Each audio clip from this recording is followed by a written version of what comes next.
Okay, hello everybody, welcome back to my channel today. I'm Kevin, and today we're back to our first World War topic. Today, our topic is about the death throes of Germany. So in our last topic, after the spring offensive failure happened, the Germany have to retreat from the Allied countries and have to give up their territories that they took in the years that the spring offensive still working. So the failure of the spring offensive broke the fighting spirit of the German army. Most soldiers were tired of the war. Even when they get all they have into one massive attack, they still lost, and the Allies still protect their important place. Their families were starving, and men who had been home returned to the front with stories of strike and mutinies.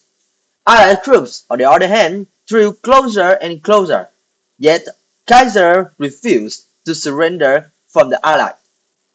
The arrival of the American Expeditionary Force, commanded by Commander Blackjack Pershing, dealt a crushing blow to German morale. The first man from the American army named Doughboys comes to the territories of the Germany. The name Doughboys was called by the local people there. It's not because they are just as tough, but it's because they're so young. They're young and have a lot of energy, energetic, and of course, they are willingly to fight.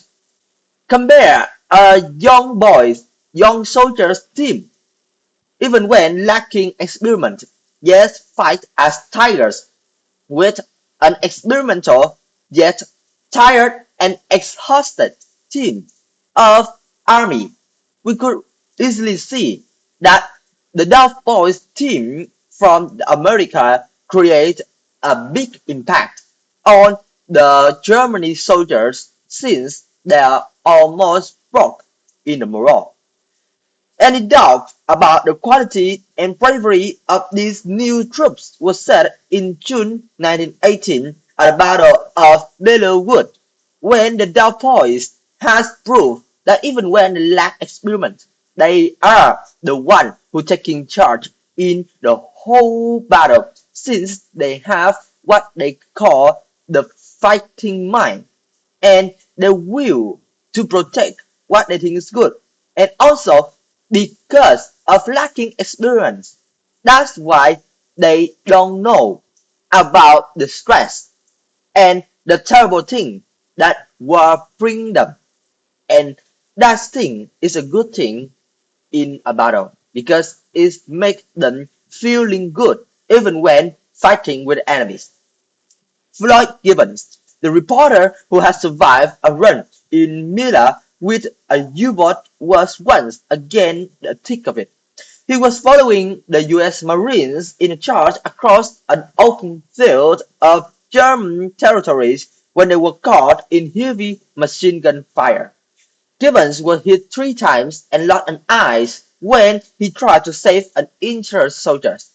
More than 5,700 Marines were wounded or killed in the battle, yet the Dow Points and American Order forces didn't stop. It wasn't just the arrival of the Dove Boys that depressed the German soldiers. The Allies had a constant supply of food, guns, and ammunition, whereas German shops and factories were running out of goods. Allied planes ruled the sky. The U-boat has taken charge and brought the sea. On land, they enjoyed yet another advantage, which had proved from a formidable weapon in November 1917 at the Battle of Cambrai, the tank. Apart from few experimental prototypes and captured vehicles, the Germans had no tanks of their own. They trained their gunner to target the tanks, yet this is not an effective tactic to destroy such a defensive and also strong monster. Of course, they have the defense style and they also try to stop the tanks. But what can they do when the tanks had carried machine guns and light artillery pieces? Some of them even care more than just one weapon. The tanks from the Allies are allowed to climb up the hills, getting through mud, force streams, and clear paths through wide for attacking infantry. The Allies were preparing for an assault on Hindenburg Line, and tanks would play a vital role. On September 12th, an all-American forces stormed and captured German trenches close to Verdun. The Allied machine was at last in a position that they can support the infantry and strike at the Hindenburg Line at the same time. On September 26, a combined force of French, British, and American armies attacked. They used heavy artillery to break up the wire and concrete fortifications. After that, they sent tanks deeper into the German territories and make the way for the infantry, known as fastness to fill. The tanks also have something as a rope, but in another name is known as a fascinet, so that those ropes could fill the deep hole or sometimes ditches that need being digged up by the artillery from earlier so that the infantry could follow the tank into the territory in a safe way. After 4 days of savage battles, the heart of the Hindenburg Line was torn apart. British troops and soldiers from the British colonies advanced through. Overwhelmed, the Germans began to retreat, fighting their pursuers every step of the way.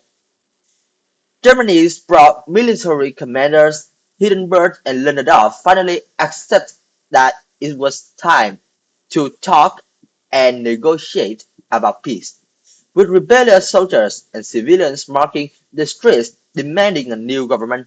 Even the Kaiser thinks that it is really time to negotiate. So in October, he sent officials proposed to a ceasefire, an armistice. I mean, an armistice, sorry. But even with his country losing and with the whole country crumbling around Kaiser's feet, he still believed in a misery that, yeah, believe in a misery that sometimes and somehow that Germans still keep the territories even when they are the ones who are not taking charge and ask for peace. So he hoped that Germany could end the war without losing too much power or territory, and he wouldn't listen to any suggestions that he might be forced to give up his position as supreme ruler. But he was unaware of the disaster that was overtaking the German. Germany was facing nothing less than a total ruin from the inside and from the outside as well. Alright, so that's all I want to talk to you guys today about the death throes of the German. How that the Allies attacked, advanced, and used the tank to make way deep into their territories, and how that Kaiser, a cocky ruler, finally accepted to negotiate for peace, not for just himself, but for his whole country. Okay, so that's all I want to talk to you guys today. Thank you for listening, and I'll see you guys in my next video. Bye bye.